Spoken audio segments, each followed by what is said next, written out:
Well, this is my friend Steve Hart that I hope you're seeing on the screen. And he and I have been friends for a long time. In fact, for a while there, he was having meetings in my home. He was part of the meetings here in my home when I used to have meetings regularly before my family moved in.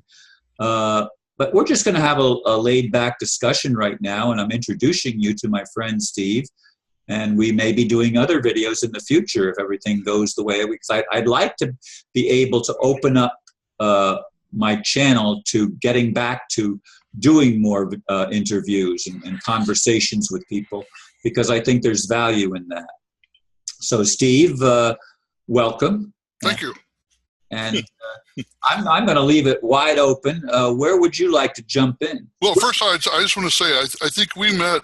I've tried to figure it out about 10 years ago. I knew about you before I met you because you're here locally. You know, people know who you are. You've made yourself presence in the metaphysical community. And so you came to hear me speak once, and then you introduced yourself to me, and we had a discussion out in the parking lot, and you got my attention. And I think that was almost 10 years ago. And then after that, for almost 3 years, I was attending your Wednesday night meeting every week. It was amazing what we were learning during that period. We were all going through a lot of awakening as to what the truth was and what was going on. In between our discussions, you would have the videos you would play from other people and speakers, and it was just unbelievable what was happening in those 3 years. And we're talking, that was probably what, 5 or 6 years ago? I'm not sure. I've lost track. I've been in this house for 10 years, and I've been having meetings pretty much ever since I moved into this house. I will say I remember in probably 2008, somewhere in that period, 2009, when I was going through this awareness of what was going on, both in the spiritual shift we were going through, and yet at the same time the truth behind the deceptions that we have been living in this world. And being very shaken up by the whole thing. I mean, I remember having discussions with people like Tony, our friend Tony, and saying, you know, man, what are we going to do? We were ready to go find a hole in a cave to crawl into, or find some community to go move to get out from away from all this, because we were pretty. Our paradigms were being shaken. Oh yeah, very much so. And I was trying to figure out what were we supposed to do, and Tony was too, and we all were just having discussion, even with you. And then over a period of maybe about a year there, Spirit began to reveal to all of us that it was just a matter of not where we were going physically, but rather where we were spiritually. And so I began to start focusing once again upon raising my awareness and my consciousness, and finding out what is the truth in all this, and how to bring about shift and this change. And that's been my theme ever since. And now here today, what I'm experiencing is completely different. I really feel like I've actually stepped out of the matrix, as in the movie, the Matrix, and live. Now I go in and out of the matrix. I've learned how to do that, and it's like a dance, and not being a slave to this system that's been placed on us here in this world, and learning how to be free from that. And so that's what I want to talk about. I mean, there's no way we can discuss all this today, but no, and I hope to have many discussions with you and others too. But I want to share my experiences about how I've done that, and what is really happening, what I'm experiencing right now.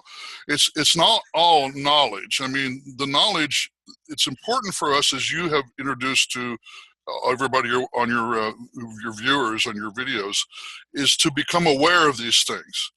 And it's important that we become aware. But when we still have our own heart and emotions and reactions to what we deal with this stuff, how we deal with it, because it can be very frightening to the earthly mind. Our mind doesn't understand only to fight and flight, and so we have to step out of that mentality into this new awareness, and that's where our freedom is, and that's where the transformation is going to take place. So anyway, that's what I'm experiencing, and I hope that your listeners can comprehend a little bit what I'm saying. I assume they are. you know. Like everything, some will and some won't. Yeah. That's right. always Well, not everybody, just like in the movie in The Matrix, Neo was ready to come out of the Matrix, and Morpheus understood that, and he came to get him and to convince him. And not everybody's ready to come out of the Matrix, and that's fine. And then some of us are just, you know, even when in the movie, I keep referring to that movie because it was like a message to me. When Neo came out of the Matrix and Morpheus began to explain to him what the Matrix was, he still went through a period of denial and said, no, I want to accept this. You know, this is not real. It can't be that this is what's happening. But that's exactly what we did. We did the exact same thing. We came out of the Matrix, and when we realized what it was, you felt like, you know, wanting to either throw up, run away, die, fight, you know, become violent, angry, because you were upset inside about what the truth was. And it was only in understanding who we are that the transformation begins to take place. Because once you've unplugged yourself from the Matrix, from the system, then you begin to start releasing. And the body has a way of naturally healing itself, both physically and mentally and emotionally and spiritually, all of it. If you release yourself from whatever it is that's holding you in bondage, or whatever it's inflicting pain or disease upon you, when you remove all that, the body naturally, and the mind and the spirit all naturally opens up and begins to heal itself. It's just a natural flow of life itself. That's the source energy that we all come from. But what we've been doing is we've been living in this, we've been living as slaves. We're enslaved to the system is what it was. And so we're beginning to understand that we can be free from that. But until you realize, first thing, I remember, here again, just that word slave. I remember watching several videos where it talked about how we had been indoctrinated and enslaved to believe certain things. And I had to ask myself, are you willing to let go of these beliefs before you can even begin to look at the possibilities? And that, for me, my pride was a big issue for me, to be able to let go of my pride and say, okay, maybe I was wrong. I remember having discussions like when Christopher Timms came over to your house and shared with us. I remember asking him some pretty deep questions about letting go and what is truth, and him sharing, you know, how we see truth at different levels. And boy, because before then, I wanted to know the absolute truth. And that's what, you know, both you and I come from a Christian background, and they teach that we can know the absolute truth. Well, the absolute truth exists, but I don't believe that in this form we can know absolute truth. We cannot, you know. We are attached, connected to spirit, which gives us absolute truth. But as we evolve in our consciousness, we have various degrees of what that is. And boy, I'll tell you, from what I used to believe 10 years ago to what I believe now, oh my, I can't believe the difference. Yeah, and as we go through different experiences, our perspective changes. Yes. I mean, thank God. I mean, you could look at my videos that I did before all these physical problems landed, and then the struggle that I've gone through since they've landed, because I didn't understand, why am I suffering like this? And sometimes there are no answers. So at least it doesn't appear to at the time. You're right. I mean, let me just say this. I will say this one thing, because I don't want to run over time here, but the one thing that has made the biggest difference for me is connecting to my higher self, connecting to spirit. I refer my higher self as the Holy Spirit. That's what I think Jesus was referring to. It is my connection to the oneness, to the source of all things. And my higher self is constantly trying to, I'm turn this light on, constantly trying to speak to me.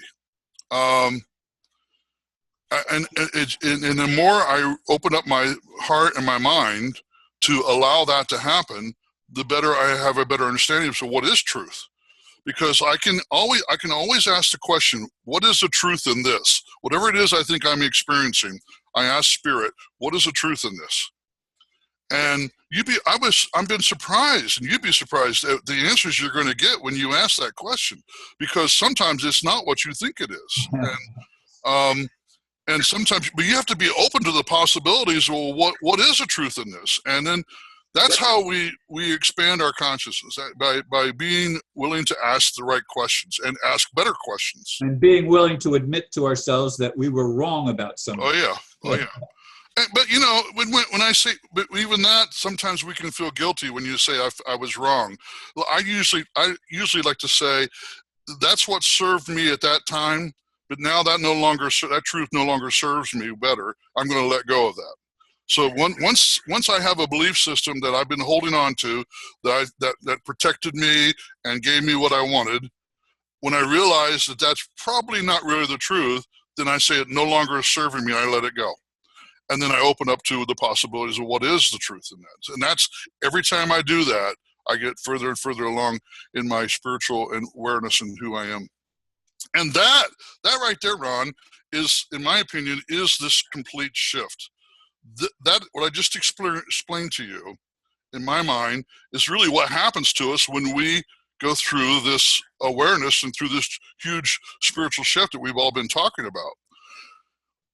That's exciting to me. It's just that simple, you know, because I've learned to spend time in my meditations and spend time opening myself up and listening to my higher self, listening to spirit. Now, I'm going to be honest with you.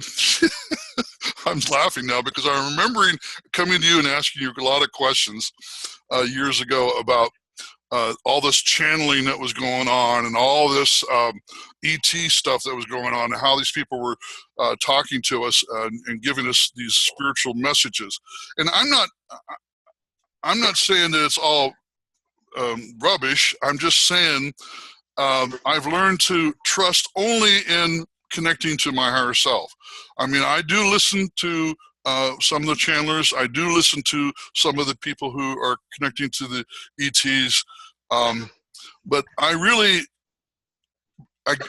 go to my heart and my mind through the Spirit, through the Holy Spirit, and connecting with that. That's where I get my confirmation. And you know, I mean, like I said, I do applaud what's been happening with some of the other people as they use spirit guides or whatever and connect with spirit in that way. But I'm the only sure way I have a way of knowing, and you have a way of knowing, is that by connecting to the spirit you have to the source, to God. And so, feel a resonance when that happens. Yes, yes. A resonance there that's palpable. Well, that's the other thing. It's not. Sometimes it's not even mentally understandable. It's only a heart issue, and that is the resonance. And what happens is when our mind doesn't understand it, which it doesn't always understand it, our heart has a way of resonating with the truth and in revealing to our mind what is the truth. And that's what's awesome about it. That's why I think it's just the fact that it's we're capable of doing that. And yet people struggle. I'm finding, I mean, I do, you know, I'm a life coach, and I coach a lot of people and one-on-one and do work. I do workshops on what I call sentient consciousness. And I find the people struggling. It's almost as if they're hitting their head against the ceiling, and that's only because they're holding on to old belief systems. And it's a way of protecting themselves. They're defending themselves, and they have every right to. I think everybody has a right to defend themselves until you realize that you feel safe enough to open up and move on to better understandings to who you are. Yeah, well, I think that what we've just done today is a good way to set the stage for possible videos in the future. And because I think a lot of people are going through this struggle that we're, I mean, the answers don't come to us on a platter and says, this is it, take it or leave it. You know, we have to work through the issues. Well, I will say the answers do come through love. It's not a reprimand. There's no blame. There's no guilt. There is no punishment. People still are out there in the world believing they're being punished. It's not true. We feel victims because that's the way we perceive what's happening. And that's hard. That's tough when you feel like things are being done to you and you don't understand that things are being done for you to help you waken up. That's very difficult. Indeed it is. Well, I don't know how you feel, but I think we've made a good introduction video. Oh and I'm looking forward. I'm hoping that the technology allows me to save this and to get it up on awesome. Yeah. Facebook and YouTube and stuff. And we'll see how it is. I mean, it's a learning process for me. So me too. So I will keep communicating with you. But for now, let's say just thank you and thank God that we're being guided. And things are changing, although they are changing. Yeah. Not always as fast or in the way that we might expect. Right. But that alone is love, because if things were happening too fast, we wouldn't be able to handle it. But it's beautiful. Well, thank you, Steve. I'm going to stop recording right now, and we'll look forward to the next time. So, namaste. Namaste.